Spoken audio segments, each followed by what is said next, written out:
Selamat sore untuk Bapak, Ibu dosen dan juga teman-teman semua. Kami dari kelompok 3 mata kuliah Data Modeling and Analytics ingin memberikan tutorial bagaimana cara membuat dashboard pada data yang sudah kita olah. Hmm, Langkah-langkah yang kita ambil itu pertama ada membuat wireframe, yang kedua itu ada pembersihan data, dan yang ketiga itu adalah intinya yaitu membuat dashboard. Nah, untuk langkah pertama yaitu membuat wireframe akan dijelaskan oleh Kak Astia. Baik, Bapak Ibu. Jadi di sini kami membuat wireframe terlebih dahulu. Di sini kami menggunakan Figma sebagai toolsnya. Nah, untuk wireframe-nya di sini kami sudah berdiskusi ya bahwa kami akan membuat beberapa chart di sini. Yang pertama di bagian atas ada chart untuk eh, data per kategori gitu. Selanjutnya ada juga untuk chart profit, dan selanjutnya juga ada chart untuk sales per state, dan terakhir ada chart untuk sales per quartalsnya. Seperti itu. Baik, untuk langkah selanjutnya kita akan melakukan pembersihan data, dan pembersihan data ini akan dijelaskan oleh Kak Irsyad. Kalau dari berdasarkan tugas kelompok yang kemarin, berarti kan kita bisa bilang datanya udah bersih gitu ya. Udah benar nih. Ya udah bersih. Nah, tetapi kan kita belum tahu nih gimana datanya ini saling berhubungan satu sama lain. Nah, nah ini bisa diskusi langsung lanjut aja nih. Nah, di dalam table order ini untuk menyambungkan satu sama lain itu memiliki primary key yang berbeda-beda. Nah, contohnya coba dibuka ke table return. Tabel apa Kak? Return. Ya, betul. Nah, di table return kan ada order ID. Nah, berarti data yang ada di order ID, semisal CA 2017 1538 3822, nah itu returnnya yes. Berarti nanti di table ordernya akan menyimpan bahwa returnnya itu yes. Nah, coba ke table people, Order people, people, people, people, people. people. Nah, nah dari table people ini menyimpan bahwa data person Anna Andrea dan Jakma, apa itu? Jakmaki, dia memiliki region West. Nah, jadi semisal di dalam table order itu terdapat person dengan Anna Andreati, nah itu berarti dia memiliki region West. Sedangkan dengan person Cassandra Brendo berarti dia masuk ke region South. Nah, bisa dilanjutkan ke region South, Pak? Nah, di region South ini banyak sekali regionnya. Nah, contohnya ini ada ya, ada binding covers. Nah, coba di scroll ke atas, Kak. Ini apa ini? Aku lupa ini. Oh, jumlah sales. Oh, jadi di oh, nah, jadi kan ini di region sales ini berarti menunjukkan bahwa region ini dengan produk name ini akan jumlah salesnya itu berapa. Jadi semisal di ordernya itu contohnya produk Cabic Food Compact Cube Office Refrigerator itu menghasilkan 2706. Nah, berarti data order dengan Cubic Food itu mencapai salesnya itu 2706.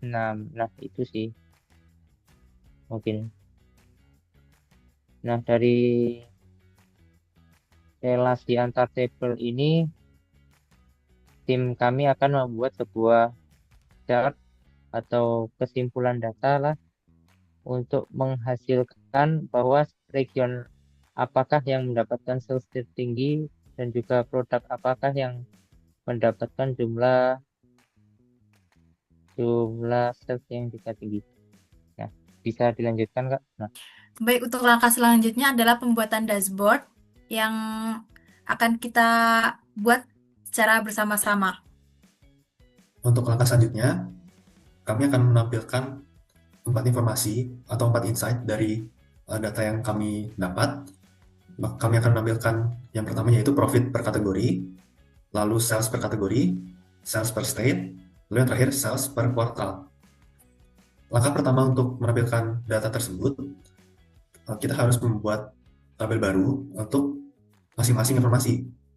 Sebagai contoh, kami akan menampilkan tabel profit per kategori.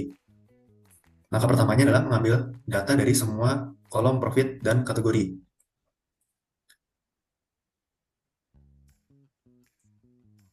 Dalam langkah ini kami menggunakan rumus VLOOKUP untuk mengambil data dari profit dan kategori.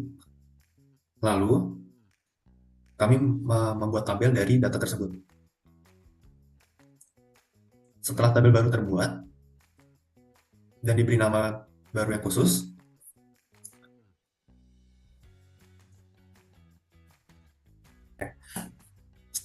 setelah tabel baru terbentuk, kita blok semua tabelnya. Lalu kita masuk ke ribbon insert dan klik pivot table.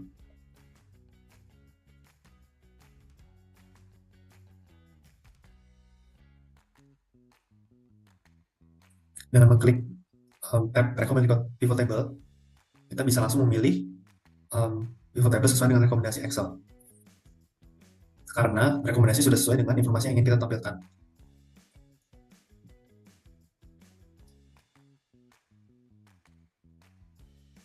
Pivot table ini sudah sesuai dengan informasi yang kita tampilkan, yaitu kategori berada dalam rows dan values-nya berisi sum of profit. Setelah pivot table profit kategori terbentuk, kita lakukan proses yang sama untuk membuat pivot table lainnya. Setelah melakukan langkah tersebut untuk ketiga pivot table lainnya, ini hasilnya untuk pivot table state sales, kemudian tabel quarter sales, dan seterusnya. Dan pivot table sales per kategori. Baik, selanjutnya kita membuat chartnya ya. Untuk membuat di sini juga cukup simpel. Pertama kita blok dulu bagian table yang akan dijadikan chart, lalu kita ke menu insert, lalu pilih yang recommended chart, all chart.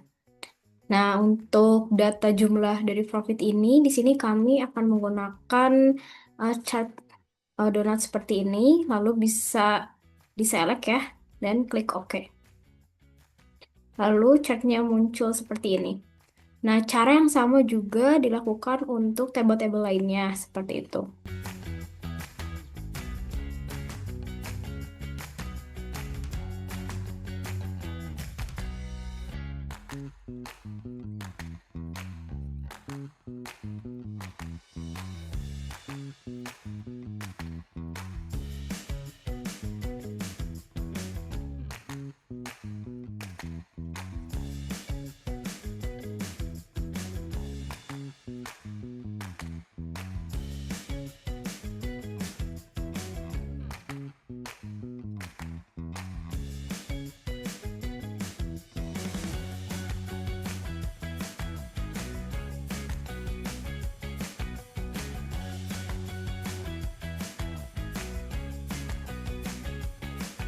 Setelah semua grafik yang ingin ditampilkan atau divisualisasikan telah dipindah ke dalam sheet dashboard, selanjutnya kami akan mengedit grafik sesuai dengan kebutuhan. Pada kali ini, kami akan menghilangkan background putih yang ada pada grafik dengan cara klik kanan pada grafik, lalu pilih format chart area, lalu pilih no fill. Selanjutnya, kami juga akan menghilangkan filter yang ada pada grafik dengan cara mengklik kanan pada filter tersebut, lalu klik Hide All Field Buttons on Chart.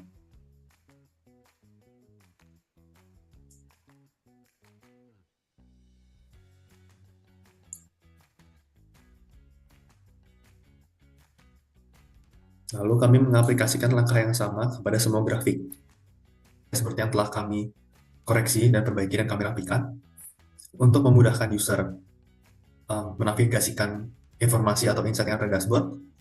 dapat ditambahkan slicer, seperti pada contoh di samping dari insight utama dashboard tersebut. Untuk menambahkan slicer dapat dilakukan dengan cara mengklik grafik, lalu pada grafik pivot chart pada ribbon pivot chart analyze, klik insert slicer. Lalu dapat dipilih informasi yang ingin ditampilkan sebagai filter dari grafik tersebut.